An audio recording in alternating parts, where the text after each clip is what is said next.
ನಮಸ್ಕಾರ. ನಮ್ಮ ಇಂದಿನ ವಿಷಯ ಕಣ್ಣಿನ ನೋಟ, ಕಿವಿಯ ದನಿಯಾದಾಗ. ಹರಿಶ್ಚಂದ್ರ ಕಾವ್ಯದಲ್ಲಿ ಹೊಲತಿಯರು ಹರಿಶ್ಚಂದ್ರನನ್ನು ತಮ್ಮನ್ನು ಮದುವೆಯಾಗಂತ ಕೇಳಿಕೊಂಡಾಗ ಆತ ನಿರಾಕರಿಸ್ತಾನೆ. ಆಗ ಅವರು ಒಂದು ಸವಾಲನ್ನು ಎಸಿತಾರೆ. ಹಾಡನೊಲಿದಾಲಿಸಿದ ಕಿವಿಗೆ ಹೊಲೆ ಇಲ್ಲ, ಮಾತಾಡಿ ಹೊಗಳಿದ ಬಾಯಿಗೆ ಹೊಲೆ ಇಲ್ಲ, ರೂಪ ನೆರೆ ನೋಡಿದ್ದ ವಿಲೋಚನೆಗಳಿಗೆ ಹೊಲೆ ಇಲ್ಲ, ಮೈ ಮುಡಿಗಳೆಂ ಸುಳಿವ ತಂಗಾಳಿಯಂ ತೀಡುವ ಸುಗಂಧಮಂ ವಾಸಿಸಿದ ನಾಸಿಕೆಗೆ ನಾಡೆ ಹೊಲೆ ಇಲ್ಲ, ಸೋಂಕಿಂಗೆ ಹೊಲೆ ಉಂಟಾಯಿತೆ, ಕೂಡಿದ್ದ ಪಂಚೇಂದ್ರಿಯಗಳೊಳು ನಾಲ್ಕದಮ ಒಂದಧಿಕವೇ ಅಂತ ಅವ್ರು ಕೇಳ್ತಾರೆ. ಇದರ ಅರ್ಥ ಏನಂತ ಹೇಳಿದರೆ, ಮನುಷ್ಯನಿಗಿರುವ ಪಂಚೇಂದ್ರಿಯಗಳಲ್ಲಿ ಚರ್ಮ ಅಂದರೆ ಸೋಂಕನ್ನು ಅನುಭವಿಸ್ತಕ್ಕಂಥ ಚರ್ಮ ಮಾತ್ರ ಶ್ರೇಷ್ಠವೇ, ಉಳಿದ 4 ಇಂದ್ರಿಯಗಳು ಅಧಮವೇ ಅಂತ ಅವರು ಪ್ರಶ್ನೆ ಮಾಡ್ತಾರೆ. ಇದು ಭಾರತೀಯ ಹಿಂದೂ ಸಮಾಜದಲ್ಲಿದ್ದ ಅಸ್ಪೃಶ್ಯತೆಯನ್ನು ಕುರಿತಾಗಿ ಎತ್ತಿದ್ದಂತಹ ಒಂದು ಅತ್ಯಂತ ದೊಡ್ಡ ಸವಾಲು ಅಂತ ನಾವು ಹೇಳ್ಬೋದು. ಆದರೆ ನಮ್ಮ ಇಂದಿನ ವಿಷಯ ಅಸ್ಪೃಶ್ಯತೆಯಾಗಲಿ ಅಥವಾ ಭಾರತೀಯ ಸಮಾಜದ ವಿಶ್ಲೇಷಣೆ ಆಗಲಿ ಅಲ್ಲ. ನಮ್ಮ ಇಂದಿನ ವಿಷಯ ದೃಶ್ಯ ಮತ್ತು ನೋಟವನ್ನು ಧ್ವನಿರೂಪಕ್ಕೆ ತರಬಹುದು ಅನ್ನೋದಾಗಿದೆ. ಸ್ಪೃಶ್ಯತೆ ಅಸ್ಪೃಶ್ಯತೆ ಎನ್ನುವ ಚರ್ಚೆಯಲ್ಲಿ ಮುಟ್ಟುವುದು ಸ್ಪರ್ಶ ಅತ್ಯಂತ ಹೆಚ್ಚಿನ ಇಂದ್ರಿಯ ಅನ್ನುವ ಕಲ್ಪನೆ ಇದೆ. ಆದರೆ ನಾವು ಗಮನಿಸಿದಂತೆ ನಮ್ಮ ಎಲ್ಲ ಇಂದ್ರಿಯಗಳ ಪೈಕಿ 4 ಇಂದ್ರಿಯಗಳಿಗಿಂತಲೂ ವಿಶ್ವದ ಬಗ್ಗೆ, ಜಗತ್ತಿನ ಬಗ್ಗೆ ಅತಿ ಹೆಚ್ಚು ಮಾಹಿತಿ ಕೊಡ್ತಕ್ಕಂಥದ್ದು ಕಣ್ಣು. ನಾವು ಗಮನಿಸಿದಂತೆ ಭೂಮಿಯನ್ನು ಬಿಟ್ಟು ಹೊರಗಡೆ ನೋಡಿದ್ರೆ ನಮಗೆ ಕಾಣುವ ವಿಶ್ವದ ಎಲ್ಲ ಮಾಹಿತಿಯನ್ನು ನಮಗೆ ಕಣ್ಣಿನ ಮೂಲಕ ದಕ್ಕುತ್ತೆ. ಅಲ್ಲಿ ಶಬ್ದ, ಸ್ಪರ್ಶ, ರಸ, ರೂಪ, ಗಂಧ ಎನ್ನುವ 5 ಪಂಚೇಂದ್ರಿಯಗಳಲ್ಲಿ ರೂಪ ಮಾತ್ರ ನಿಂತಿರುತ್ತೆ. ಉಳಿದಂಥ 4 ಇಂದ್ರಿಯಗಳು ಕೆಲಸವನ್ನು ಮಾಡೋದಿಲ್ಲ. ಆದ್ದರಿಂದ ನಾವು ವಿಶ್ವದಲ್ಲಿ ಅತಿ ಹೆಚ್ಚು ಮಾಹಿತಿಯನ್ನು ಕಣ್ಣು ಕೊಡುತ್ತೆ. ಆದ್ದರಿಂದ ಕಣ್ಣು ಬೇರೆ ಇಂದ್ರಿಯಗಳಿಗಿಂತ ಒಂದು ರೀತಿಯಲ್ಲಿ ಶ್ರೇಷ್ಠ ಅಂತ ಹೇಳ್ಬೋದು. ಆದ್ದರಿಂದ ನಾವು ಹೆಚ್ಚಿನ ಚರ್ಚೆಯಲ್ಲದೆ ಉಳಿದ 4 ಇಂದ್ರಿಯಗಳಿಗಿಂತಲೂ ಕಣ್ಣು ಮನುಷ್ಯನಿಗೆ ವಿಶ್ವ ಕುರಿತಾಗಿ ಹೆಚ್ಚಿನ ತಿಳುವಳಿಕೆಯನ್ನು, ಅರಿವನ್ನು ಒದಗಿಸುತ್ತೆ ಅಂತ ನಾವು ಹೇಳ್ಬೋದು. ಕಣ್ಣಿನ ಮೂಲಕ ವಿಶ್ವವನ್ನು ಕುರಿತಾಗಿ ಅತಿ ಹೆಚ್ಚಿನ ಮಾಹಿತಿ ನಮಗೆ ದಕ್ಕುತ್ತೆ ಅನ್ನೋದು ನಿಜವಾದರೂ ಕೂಡ ಕಣ್ಣು ವಿಶ್ವದಲ್ಲಿರುವ ಎಲ್ಲವನ್ನು ಕಾಣಲಾರದು.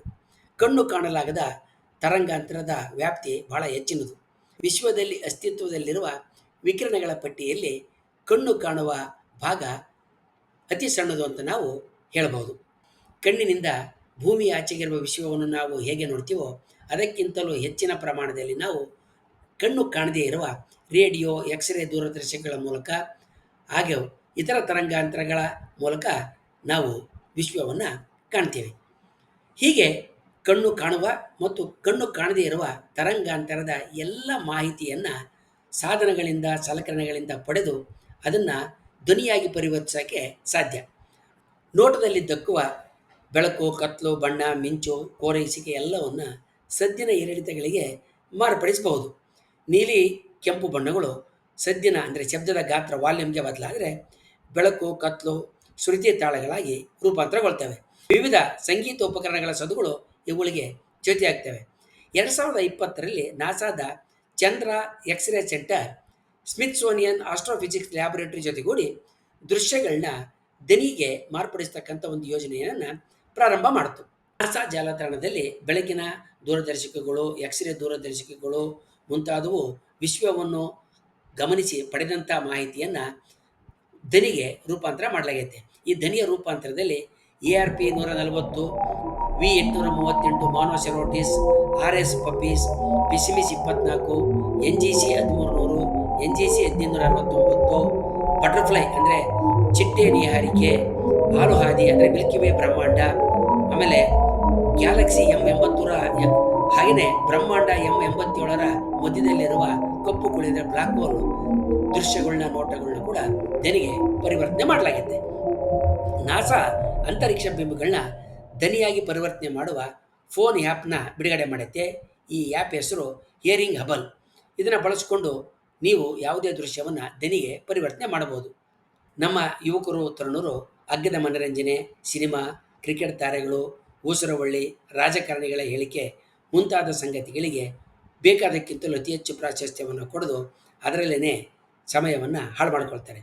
ಆದ್ದರಿಂದ ಅವರು ಅದರಿಂದ ಸ್ವಲ್ಪ ದೂರ ಸರಿದು ವಿಶ್ವದ ಸೋಜಿಗೆಗಳನ್ನ ಅರಿತು ಹೆಚ್ಚಿನ ಅರಿವಿನ ಹುಡುಕಾಟಕ್ಕೆ ಮುಂದಾಗೋದಕ್ಕೆ ಪ್ರೇರೇಪಣೆ ಕೊಡುವಂತಹ ಇಂತಹ ಸಂಗತಿ ಬಗ್ಗೆ ತಿಳ್ಕೊಳ್ಳೋದು, ಇಂಥ ಆ್ಯಪ್ಗಳನ್ನ ಬಳಸಿ ದೃಶ್ಯಗಳನ್ನು ತಮ್ಮದೇ ಆದಂಥ ದೃಶ್ಯಗಳನ್ನ ಧ್ವನಿಗೆ ಪರಿವರ್ತನೆ ಮಾಡೋದು, ಹಾಗೆಯೇ ಅಂತಹ ಕ್ರಮವಿಧಿ ಅಂದರೆ ಸಾಫ್ಟ್ವೇರ್ನ ಬರೆಯೋದಕ್ಕೆ ಪ್ರಯತ್ನ ಮಾಡೋದು ಒಂದು ಉತ್ತಮವಾದಂಥ ಕ್ರಿಯೆ ಮತ್ತು ಚಟುವಟಿಕೆ ಆಗುತ್ತೆ ಅಂತ ನಾವು ಹೇಳ್ಬೋದು. ಅದೇ ವೇಳೆಗೆ ಇದನ್ನು ನಮ್ಮ ಪುರಾತನ ಋಷಿಮುನಿಗಳು ಸೃಷ್ಟಿಯ ಗಾನ ಅಂತ ಕರೆದಿದ್ರು. ಇದೇ ಓಂಕಾರ ಅನ್ನುವ ಹುಸಿ ವಿಜ್ಞಾನಕ್ಕೆ ವಿವರಣೆಗೆ ಬಲಿಯಾಗದೇ ಇರುವಂಥ ಎಚ್ಚರವನ್ನು ಕೂಡ ವಹಿಸಬೇಕು ಅಂತ ಕೇಳ್ಕೊಳ್ತೇನೆ. ಇಂತಹ ಸ್ವಾರಸ್ಯಕರ ಸಂಗತಿಗಳ ಬಗ್ಗೆ ಮುಂದಿನ ಇನ್ನೊಂದು ವಿಡಿಯೋದಲ್ಲಿ ಚರ್ಚೆ ಮಾಡೋಣ. ವಂದನೆಗಳೊಂದಿಗೆ.